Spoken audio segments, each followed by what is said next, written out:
Y es una gran bendición servir a un Dios grande, poderoso, que es capaz de trabajar en nuestras vidas aún con nuestras emociones. Y queridos hermanos, ¿cuántos saben que las emociones nuestras son cambiantes? Y el ser humano reacciona emocionalmente muchas veces. Así que les invito a abrir sus Biblias en el Evangelio de Lucas, capítulo 10, versículos del 24 al 37. Y miren lo que dice la palabra de Dios.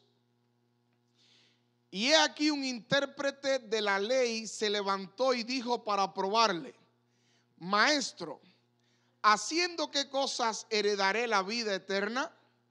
Él le dijo: ¿qué está escrito en la ley? ¿Cómo lees? Aquel respondiendo dijo: ¿amarás a quién? Al Señor tu Dios con todo tu corazón, con toda tu alma, con todas tus fuerzas y con toda tu mente, y a tu prójimo, ¿como qué cosa? Como a ti mismo. Y le dijo: bien has respondido, haz esto y vivirás. Pero él, queriendo justificarse a sí mismo, dijo a Jesús: ¿y quién es mi prójimo? Respondiendo Jesús dijo: un hombre descendía de Jerusalén a Jericó y cayó en manos de ladrones, los cuales le despojaron e hiriéndole se fueron, dejándole medio muerto. Aconteció que descendió un sacerdote por aquel camino y viéndole pasó ¿de qué cosa? De largo. Asimismo un levita llegando cerca de aquel lugar y viéndole pasó de largo. Pero un samaritano que iba de camino vino cerca de él y viéndole fue movido ¿a qué cosa? A misericordia. Y acercándose vendó sus heridas, echándole aceite y vino, y poniéndolo en su cabalgadura, lo llevó al mesón y cuidó de él. Al otro día partió y sacó 2 denarios y se los dio al mesonero y le dijo: cuídenlo, y todo lo que gaste de más yo te lo pagaré cuando regrese. Verso 36. ¿Quién pues de estos 3 parece que fue el prójimo del que cayó en manos de ladrones? Él le dijo: el que usó misericordia con él. Entonces Jesús le dijo a la iglesia de Boca: ve tú y haz ¿qué cosa? Lo mismo. Oramos. Querido Dios que moras en los cielos, al abrir tu palabra queremos escuchar tu voz. Habla a nuestros corazones. Toca la fibra más sensible de nuestras vidas y permite, Dios, que al salir de acá salgamos llenos del poder de tu Espíritu Santo. Háblanos a través de tu palabra, oh Dios, y si alguna persona ha venido acongojada, pasando por un momento difícil, pensando que su problema no tiene solución, si está inestable emocionalmente, permite que en esta hora salgamos firmes en el nombre de un Dios poderoso que vive y permanece para siempre. Háblanos a través de tu palabra en el nombre de Jesús. Amén. Queridos hermanos, cuando nosotros analizamos la palabra de Dios y en este caso el pasaje bíblico que acabamos de leer, podemos notar algunas cosas interesantes en este texto bíblico. Lo primero que resalta es que el ser humano vive descontroladamente preocupado por tratar de hacer cosas para poder alcanzar la salvación. Y es algo que está muy dentro de nuestras vidas, porque vivimos en un mundo donde estamos acostumbrados a que hay que hacer para recibir, o que tenemos que sentir, y tenemos que entender claramente que la salvación es única y exclusivamente un regalo del cielo. Es un don gratuito por la sangre derramada por Jesús en la cruz del Calvario. Ahora, aquí el intérprete de la ley se acerca a Jesús para preguntarle qué debía de hacer para ser salvo. Y lo primero que me resalta a mí a la vista es que Jesús lo lleva directamente a la palabra. Mi pregunta es: ¿podía Jesús decirle a este hombre los pasos necesarios para ser salvo? ¿Ustedes creen que Jesús tenía el conocimiento suficiente para decirle número 1, número 2, número 3? Sí lo tenía. Sin embargo, Jesús hizo lo que no hacemos nosotros. Jesús lo refiere a ¿qué cosa? A la palabra. Queridos hermanos, ¿cuántos problemas no nos evitaríamos nosotros hoy día si en vez de dar nuestro criterio refiriéramos a las personas a la palabra de Dios? Y usted ve hoy tanta gente confundida y se confunden dependiendo del maestro que le dé los estudios bíblicos. Los otros días en la campaña que se tuvo hace poco, una persona se decidió a recibir los estudios para ser bautizada.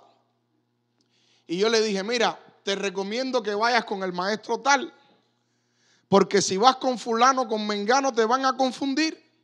Porque por lo general las personas quieren implantarles a otros la manera como ellos han interpretado las escrituras. Y entonces ponen peso y carga sobre las personas que no tienen nada que ver. Miren, hermanos, Jesucristo podía haberle dado las profecías de Daniel, se las podía haber explicado, le podía haber hablado de tantas cosas. Sin embargo, Jesucristo le dijo, ¿qué estás leyendo en la Biblia? Y él le dijo, ama a Dios con todo tu corazón y ¿qué más? Y a tu prójimo, ¿como qué cosa? Como a ti mismo. Y yo veo tantas personas enredadas queriendo conocer y saber y para atrás y para adelante. Y queridos hermanos, la salvación es sencilla, es por gracia. Y si tú amas a Dios con todo tu corazón, vas también a amar a tu prójimo, también lo vas a hacer. That's it. Usted va a llegar al reino de los cielos. Pero la gente enreda tanto las cosas y el paso 5 y el paso 6 y el paso 7 y el paso 8. Y hay tanta gente en la iglesia que le ponen tanto peso. Por eso usted se encuentra con hermanos que un día se sienten emocionalmente salvos y otro día se sienten emocionalmente perdidos, ¿sí o no? Porque hemos puesto tantas cosas y tantas cargas al punto que en la Biblia este hombre era intérprete de la ley. Habían puesto tantas leyes que este tipo se dedicaba a interpretar las leyes que habían puesto. Pregunto, ¿pasa lo mismo hoy día? Sí. Y usted ve que predican sermones de miedo, sermones de pánico, sermones de que ya el tiempo se acercó, las guillotinas vienen bajando. Y miren, hermanos, en un país como Estados Unidos hay tanto control que si usted quiere sobrevivir a la persecución y usted poder vivir tranquilito, usted va a tener que irse de Estados Unidos. Porque yo veo mucha gente que dice, no, me voy a un monte de los Estados Unidos. Sí, pero usted tiene que pagar impuestos por ese monte donde usted vive. Sí, analícelo para que usted vea. Recuerdo cuando estaba en el distrito de Fort Myers, había un hermano mandando a la gente para un monte para allá arriba y mandándolos y enviándolos y poniéndole cargas y pesos porque allá si van a ser salvos, allá el Papa no los va a alcanzar, allá y allá. Y el hermano, ¿y usted cuándo se va? No, mi misión es aquí en Walmart, pero tengo que llevar a la gente porque si yo no los mando, ¿quién los envía? Cuidado con gente que interpreta hoy profecías, las cuales te hacen sentir emocionalmente perdido si tú no sales de las grandes ciudades. Pero grandes ciudades dependiendo qué. Porque si tú comparas Boca Ratón con Nueva York, esto es un campo. Sin embargo, usted va a ver personas que, miren, hay una hermana que yo la conocí aquí cuando llegué a la iglesia de Peregrino hace ya 13 años atrás. La señora se jubiló, 60 y pico, casi 68 años. Agarró $20,000. Escuche esto. De lo que había reunido toda su vida trabajando en Walmart y en las tiendas. y arrancó para un monte por aquí atrás, por Montura Ranch por aquí atrás. Y entonces compró un terreno con ese poquitico dinero, porque supuestamente ya el Papa estaba aquí en Miami. Entonces el terreno que compró no le daba el dinero para rellenarlo, porque cuando fue a montar su trailer estaba más hundido que el nivel. Conclusión, estábamos hablando con él, el pastor Joel y su servidor, y dice: pastor, aquí las serpientes están que son mascotas. Y yo le digo: hermana, ¿y usted paga impuestos por este terreno? Sí, pastor. Entonces a usted la van a encontrar como me van a encontrar a mí en Pembroke Pines. ¿De qué manera usted lo va a hacer? Ahora, si usted se va a otro país donde hay menos control, pero me impresiona personas que predican de la persecución y no hay quien lo saque de Estados Unidos. Me impresiona. Y fíjense, no es que yo soy una persona contraria a lo que la hermana White dice, yo creo 100%, pero hermano, analícelo, piénselo, no se deje engañar, porque hay personas con mensajes sensacionalistas tratando de que usted emocionalmente se sienta mal y culpable, porque quizás usted vive al lado de un McDonald's o un Burger King, entonces ya usted está en una grande ciudad. Cuidado. El hecho es que Jesucristo claramente lo lleva a la palabra y le dice: hijo mío, la salvación es sencilla. Ama a Dios y ama a quien más, al prójimo.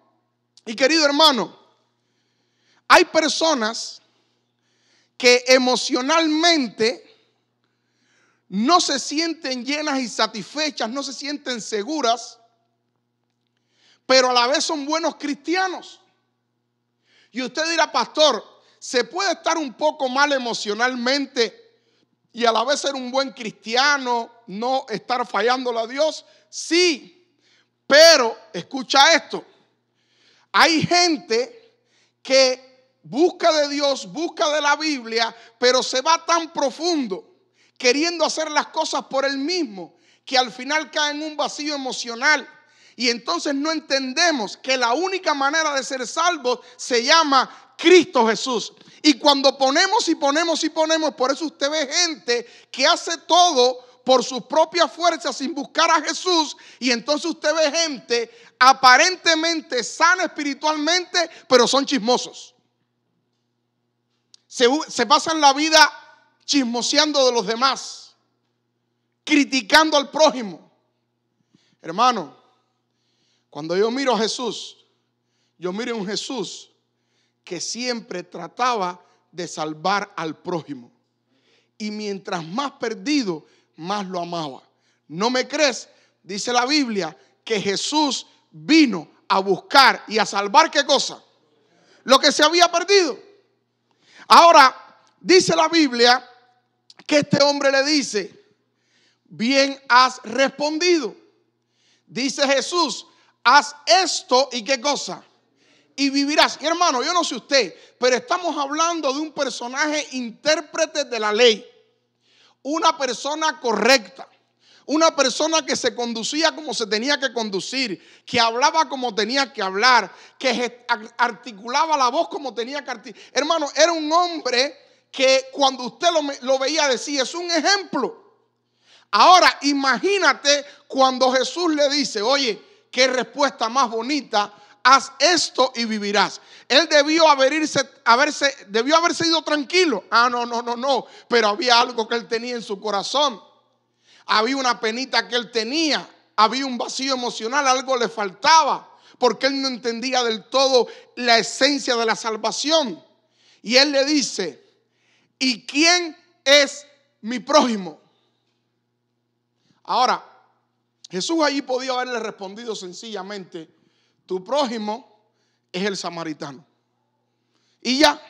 Y ahí mismo se hubiera armado una discusión, pero qué bueno que Jesús ahora le narra una historia para que este hombre pudiese comprender realmente quién era su prójimo. Y dice la Biblia que había un hombre que descendía de Jerusalén a Jericó, Y usted conoce la historia, cayó en manos de ladrones. Y cuando cae en manos de ladrones, los ladrones le dieron duro, lo dejaron herido, al punto que el hombre estaba medio muerto. Acabaron con la vida de este hombre. Y quizás yo estoy hablando para alguien en esta hora que los golpes de la vida le han dado duro, que el diablo le ha dado duro, y tú sientes un vacío porque te ha ido tan mal, el diablo te ha tratado tan mal. Pero quiero decirte algo, que en esta parábola el samaritano de la historia, el buen samaritano, se llama Cristo Jesús. ¿Cuántos dicen amén? Y aunque el religioso que pasa por allí, llamado sacerdote, no se preocupa por tus heridas, aunque el sacerdote no le interesa lo que a ti te pasa, aunque al pastor de la iglesia no le interese cuál es tu vida, hermanos, hay un buen samaritano que sí le interesa tu problema, tu dolor y tu vacío emocional. Alabado sea Dios. Y mira, amado, no importa las heridas que tú tengas en tu vida, recuerda siempre, hay un buen samaritano llamado Jesús que nos ama, que ha prometido que estará con nosotros todos los días hasta el fin del mundo. El pastor se puede olvidar de ti. El levita, el diácono, el hermano de iglesia que debía ayudarte se puede olvidar de ti. Pero el que nunca se va a olvidar de ti se llama Cristo Jesús. Y hermanos, a mí eso me mantiene vivo cada día. Saber que no importa la gente que me rodee, hay un Dios que me ama al punto que dio su vida por mí. Pastor, ¿y si mi papá no me ama? ¿Qué me importa? Sí, duele, pero hay algo que me llena. Y ese vacío emocional lo llena Cristo Jesús, el buen samaritano. Pastor, ¿y si mi esposo está conmigo por interés? No importa, no te ama. Hay un Dios que te ama. Querido hermano, yo no sé usted, pero a mí me puede pasar lo que me pueda pasar, que yo sé que hay un buen samaritano que descendió del cielo, lo dejó todo allá, vino acá, murió en el Calvario para que yo tuviera salvación y vida eterna en su nombre. Un buen samaritano llegó y miren lo que hizo este buen samaritano. Lo primero que el buen samaritano hace, dice que acercándose vendó sus heridas.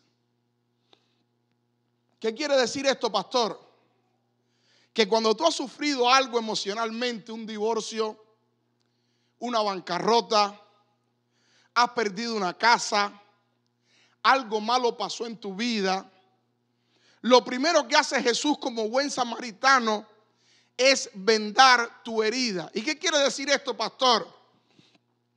Yo recuerdo cuando me he hecho heridas, que lo primero que hacen la gente es ¿qué cosa? Taparla. Porque cuando usted ve una herida abierta, ¿qué es lo que sucede? Usted grita más de dolor. Porque no solamente siente el dolor, sino que está siendo torturado visualmente. Entonces, ¿qué hace Jesús cuando tú estás pasando por un problema difícil? Lo primero que él hace es poner en tu vida ese Espíritu de Dios para ir borrando ese recuerdo malo de tu vida. Mira, amado, hace unos días, como 2-3 meses atrás, ahí en la ciudad de Pembroke Pines, una niña le dice a la mamá que no estaba en edad de manejo: mamá, déjame mover el carro hacia atrás. Miren, amados, no puedo describirles la tragedia que sucedió. En vez de darle para adelante, le dio para atrás. Le pasó por arriba a la mamá que estaba abajo. Ella sacó la cabeza, le dio contra un poste y murió. Un desastre, un desastre. Una casa bien bonita, bien remodelada. ¿Saben qué está haciendo la familia? Está vendiendo la casa.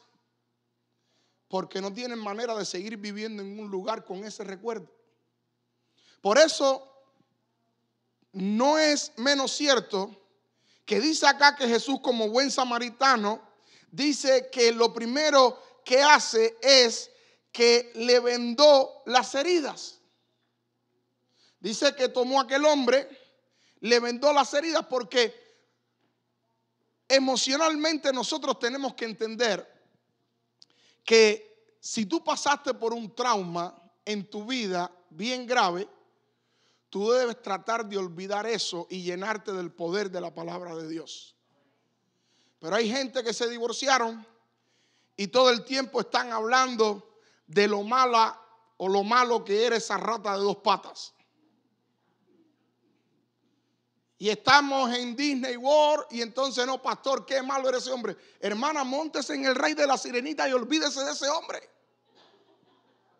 Porque hay gente que se la pasa todo el tiempo metiendo el dedo en la llaga. ¿Cómo te vas a sanar emocionalmente de ese trauma? Es imposible que te pueda sanar. Por eso dice la Biblia que acercándose, lo primero que hace es vendar sus heridas. Tú tienes que tratar de todos los días meterte en la palabra de Dios y olvidarte de que quizás fuiste abusado sexualmente en la infancia. Yo recuerdo una hermana en una de las iglesias, yo creo que lo he contado acá, que uno de esos hermanos religiosos se la acercó y le dijo: hermana, ¿por qué usted anda en pantalones siempre? Eso es un pecado ante la vista de Dios. El hermano no le respondió nada, me dijo: pastor, ahí me atacó un hermano, pero mire, yo voy a seguir viniendo en pantalones porque cada vez que me pongo una falda me acuerdo de mi padrastro cuando me violaba cuando era una niña. Y hay veces la gente no entiende que el hermano que está a tu lado, una frase, una palabra, algo le puede recordar los traumas de la infancia. Pero ¿saben qué? Los otros días, cuando fui a predicar un sábado joven a esa iglesia, me encontré con la hermana y me dijo: pastor, ¿no me ha visto algo diferente? Y yo, de verdad, ni ustedes saben que yo soy un despistado. ¿Qué cosa, hermana? Míreme, pastor, ando en saya. Dios me ayudó a recuperarme emocionalmente y ahora me siento feliz y no me importa porque Jesús está conmigo. Porque, queridos hermanos, Dios nos puede ayudar a vendar eso que el diablo hizo en nuestras vidas, que creara un trauma, que creara algo para que nosotros todo el tiempo estemos en la iglesia, diezmemos, ofrendemos, pero decaemos emocionalmente. Y tú dices: bueno, ¿y por qué estoy bien y caigo? Porque aunque leo la Biblia, estoy todo el tiempo recordando ese momento malo que viví. Queridos hermanos, pongamos una venda en eso, llenemos nuestra mente de la palabra de Dios y vamos a ser sanos emocionalmente en el nombre de Cristo Jesús. Y dice que le echó aceite en la herida. En la Biblia, el aceite es símbolo de ¿qué cosa? Del Espíritu Santo. Entonces, para yo poderme sanar emocionalmente, tengo que pedirle a Dios en primer lugar que me ayude a vendar esa herida, a borrar ese mal recuerdo. Pero ¿cómo lo hago, pastor? Llenándome del poder del Espíritu Santo. Y querido hermano, cuando el Espíritu Santo llega a una vida, cuando el Espíritu Santo toca nuestros corazones, cuando usted está realmente lleno del poder del Espíritu Santo, usted realmente cambia para la gloria de Dios. Ahora, ¿me vas a decir a mí que Pablo de Tarso era el mismo antes de recibir el Espíritu y después de recibir el Espíritu? ¿Me vas a decir a mí que Pedro era el mismo? Y vas a ver a través de toda la Biblia que toda persona que recibió el poder del Espíritu Santo cambió de vida. ¿Y no me lo cree? Mire la vida de los que estamos acá. Si usted es sincero, usted no es el mismo antes de estar lleno del Espíritu Santo que ahora que usted dice: yo quiero vivir por el Espíritu de Jehová. Ahora, dice la Biblia también que le puso aceite y le puso vino. No tengo tiempo para entrar en este estudio, pero cuando en la Biblia aparece el vino, es símbolo de alegría, es símbolo de regocijo. Es decir, que en el proceso de Dios sanarnos emocionalmente, en nuestra vida espiritual. Él venda nuestra herida, nos llena del Espíritu Santo. Y una vez que usted está lleno del Espíritu Santo, usted va a ser una persona alegre. Mira, amado, cuando descendió el Espíritu Santo sobre los discípulos, ¿qué decía la gente que los veía? Esta gente está en ¿qué cosa? Borrachos, felices de la vida. Y a veces usted entra en algunas iglesias, no en Boca Ratón, amén. En otras iglesias por ahí usted ve unas caras largas y cantan unos himnos que si usted entra con depresión,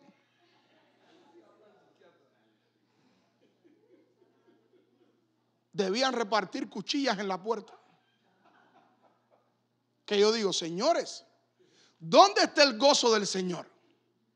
¿Dónde está la alegría de tener el Espíritu Santo? ¿Dónde está el gozarnos en un Dios que vive y permanece para siempre? Hermanos, porque si tú has encontrado verdaderamente a Jesús, es como el hombre que encontró un tesoro, regresó, vendió todo y compró el terreno por el tesoro y ahora se regocija. ¿Dónde está ese gozo, querida iglesia? Tenemos que entender algo.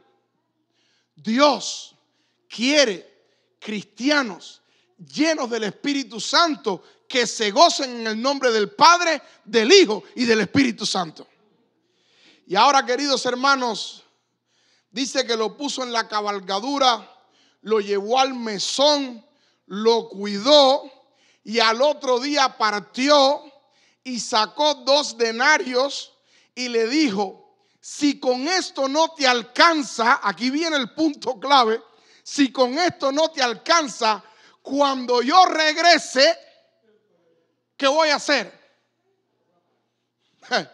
Hermano, yo no sé si tú lo estás viendo,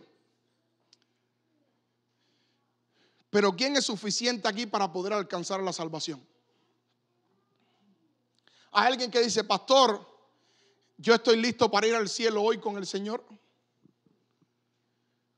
Pero ¿sabes qué me está diciendo la Biblia acá? Que aquel que comenzó la obra en vosotros la perfeccionará en el día de su venida. Porque si tú lo intentas, lo que a ti te falte, Dios lo va a poner, porque Él murió por ti y por mí en la cruz del Calvario. Pero hay hermanos y cristianos, y aquí viene el punto fundamental de esta parábola. Y el punto para mí fundamental de esta parábola es que para tú llenar ese vacío emocional, para tú poder ser sano emocionalmente, hay una sola cosa que lo puede hacer, y se llama el amor de Jesús en nuestras vidas. Amén. Por eso usted ve hermanos que son orgullosos. Como pastor, para mí un cristiano que no está emocionalmente sano es un cristiano orgulloso. Entonces, pastor, ¿quién es el hermano orgulloso? ¿El que levanta la mano y habla en la lección y siempre tiene un criterio y una opinión?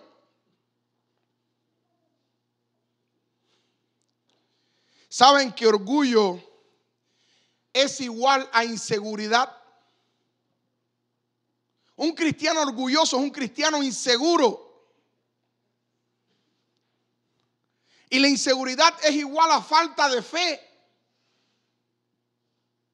En otras palabras, si tú eres un cristiano orgulloso, vas a ser un cristiano que no está seguro de que Dios te ama, no importa cómo tú seas. No tienes fe en ese Dios que está contigo. Sígueme lo que te estoy diciendo, porque normalmente hay 3 maneras de amar.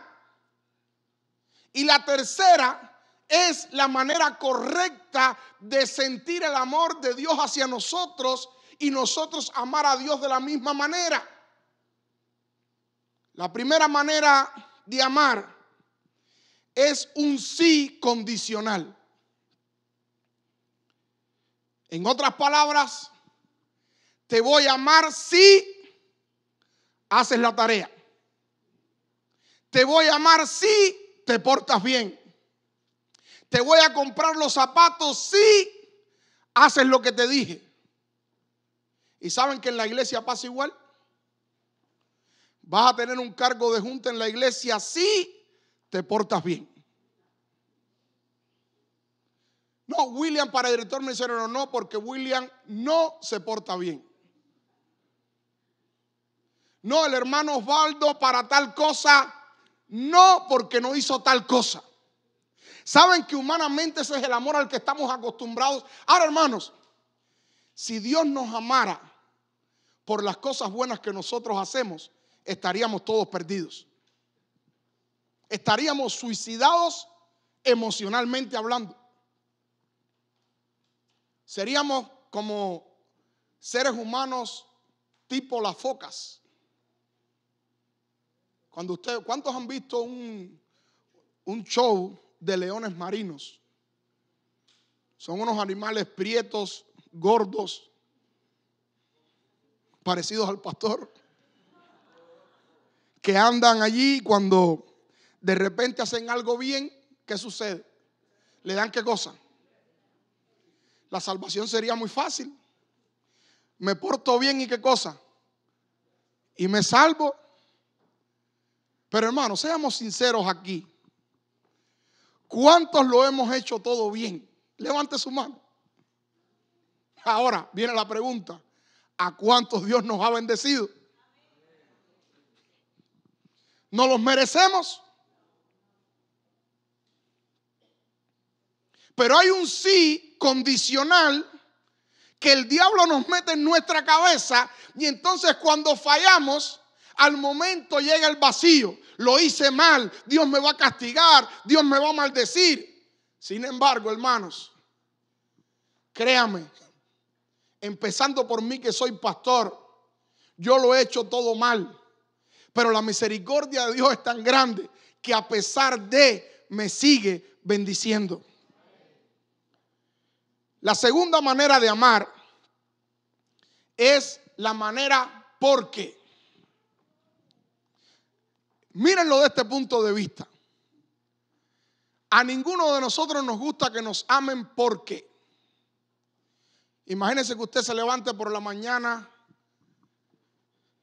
y le diga a la persona: te amo porque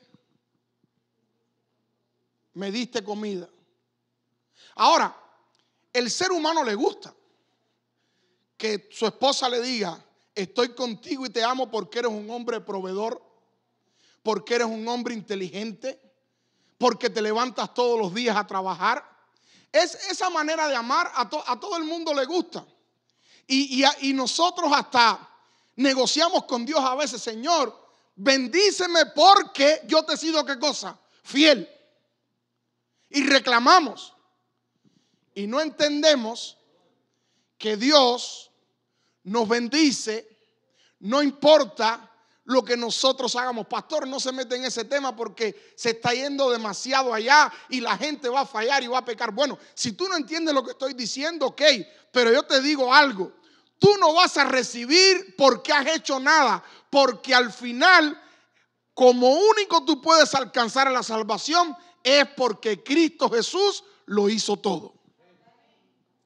Ahora, hay un tercer punto y una tercera manera de amar, y es la manera a pesar de. Imagínate que mi esposa se levante por la mañana y me diga: mi amor, yo te amo a pesar de que estás calvo. O que él se levante por la mañana y te diga: mi amor, yo te amo a pesar de que eres gorda. ¿Qué tú crees que le pasa a ese hombre? Antes de salir por la puerta está asesinado. Pero esa es la manera en que Dios nos ama. Dios nos ama a pesar de. ¿Qué te quiero decir? Que si tú entiendes la profundidad del amor de Dios, usted no se va a sentir vacío emocionalmente. Usted va a ser un cristiano saludable, sabiendo que a pesar de tus defectos, Dios te ama. Alabado sea Dios. A pesar de tu manera de ser, Él va a tratar de vendar tus heridas. Él va a poner aceite en tu herida. Él va a tratar de llenarte del Espíritu Santo. Él va a poner alegría en tu vida. Y Él, si a ti no te alcanza, porque no te va a alcanzar, el día de su venida, Él completará la obra, porque Él lo pagó todo en la cruz del Calvario. Aleluya, alabado sea Dios. Pero a nosotros a veces se nos dificulta tanto. Y si nosotros entendiéramos cuánto nos ama Dios, y que nos ama a pesar de. Amó a David a pesar de. Lo llamó conforme a su corazón a pesar de. Amó a Salomón a pesar de. Amó a Sansón a pesar de. Amó a Manasés, que aserró al profeta Isaías por la mitad, a pesar de. Querido hermano, te ama a ti y a mí a pesar de. Amó a aquel hombre tirado en el camino, a pesar de que él sabía que no tenía que pasar por ese camino a esa hora de la madrugada. Era culpa de él por agarrar por ese camino. Sin embargo, Dios nos ama a pesar de nuestros errores. Y saben, una de las cosas que trajo el pecado a este mundo es que el diablo no entendía eso, que Dios nos ama, no importa nuestros errores. Porque el diablo cree que Dios nos ama, o que nosotros amamos a Dios, por lo que Dios nos da. Y es por eso que se armó el conflicto con Job.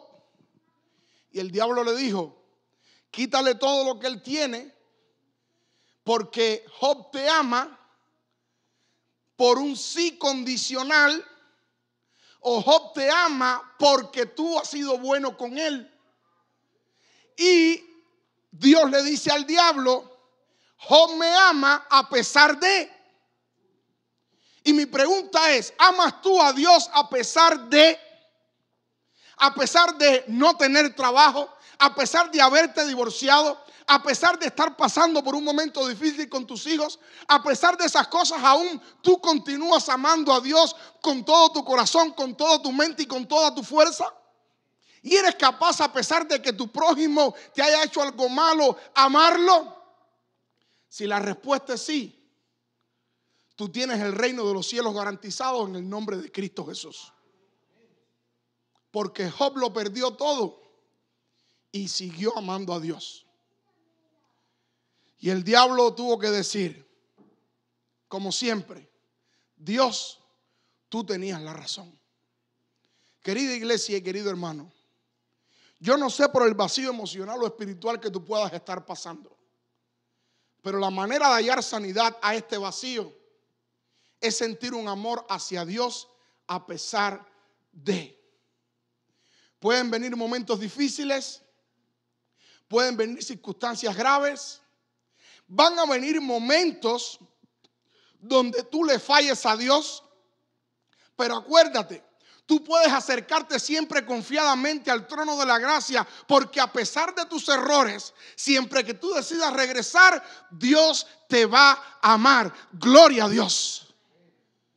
Y cuando sientas este amor en tu vida, ama a Dios recíprocamente hacia atrás, a pesar de que no tengas. Porque llegará un día donde seremos felices y lo tendremos todo con Él en el reino de los cielos. Querida iglesia de Boca, querido hermano que estás a través de las redes sociales, hoy tú puedes ser sano emocionalmente y tener una salud robusta en el área emocional si decides amar a Dios a pesar de, o si decides entender en esta hora que a pesar de, Dios te ama, te amó y te amará por toda la eternidad. Pongámonos en pie para orar.